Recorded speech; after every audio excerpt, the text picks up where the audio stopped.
Mga ka-Pop Life, balik Fiestation tayo dito sa Pasig. This time para tikman ang viral na street-style mac and cheese na for as low as 60 pesos. Solve ang cravings mo. Tara na, food trip tayo. Dito lang yan sa partner mo sa never-ending na Bogchi, ang Gala-Gala, sarap-sarap.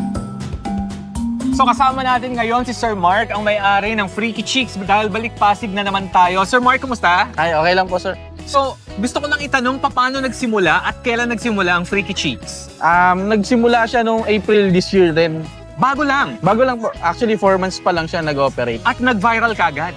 Pero paano mo naisipan na magkaroon ng ganitong klaseng negosyo ang street-style mac and cheese? Yung idea niya is nakuha ko sa Carriedo. Edit dun sa owner nun. Thank you po. Pero sa Pasig, nag-iisa ka lang ba? Oo, sa Pasig, ang pagkakaalam ko, ako lang yung street style na affordable. Sobrang favorite ko kasi ang cheese eh. Mas macaroni, opo. Oo. Sasamahan kita sa preparation ng pagkain para makita natin at makita ng ating mga ka-Pop Life kung paano pinipare ni Sir Mark yung kanyang mga bestsellers. Halika na! So kasama natin ngayon si Sir Mark para makita natin yung preparation. Anong ginagawa mo ngayon, Sir Mark? Yung pasta natin, luto na siya, pero mimixa na lang natin siya ng cheese sauce namin. Talaga namang sobrang creamy ang ginagawang mac and cheese ni Mark dahil homemade pa lang mixture ng cheese nila na may kasama pang gatas. Dahil meron siyang kasamang milk, nawawala yung pagkamaalat niya, no? Yes, sir. Nababawasan. At sa halagang 129 pesos, ang mac and cheese mo may toppings pa na chicken fillet na in-overload pa ng garlic mayo sauce. And guess what? More cheese! So ito nga yung chick tender bowl na prepare namin kanina with Sir Mark. Tikman na natin ngayon dahil nako, katakam-takam.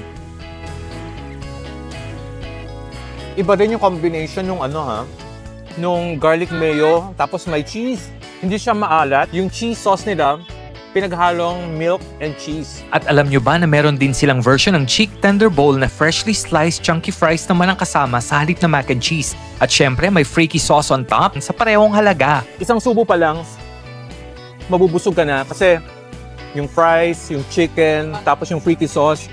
Ang sarap, no? Pinagsama-sama nilang flavor. Maliban dyan, meron pa silang chicken fillet burger na sa presyong 140 pesos, buy one take one na. Ang laki.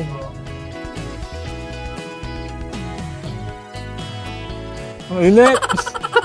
Pero kanaya ko, yung chicken napaka-tender.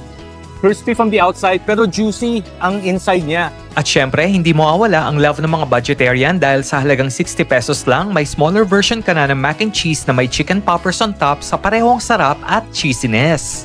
Iniimbitahan ko po kayong pumasyal dito sa business ko, sa Freaky Cheeks. Dito lang po ito sa 3F Concepcion, San Jose, Pasig. Nag-ooperate po kami 7 days a week, 4 to 11 PM po. Pumunta po kayo dito at matikman niyo po yung pinagmamalaki naming street style mac and cheese na sobrang affordable. At syempre, huwag kalilimutan lahat ng bago niyong pagkakabusugan. Dito lang yan sa Pop Life. Bye for now!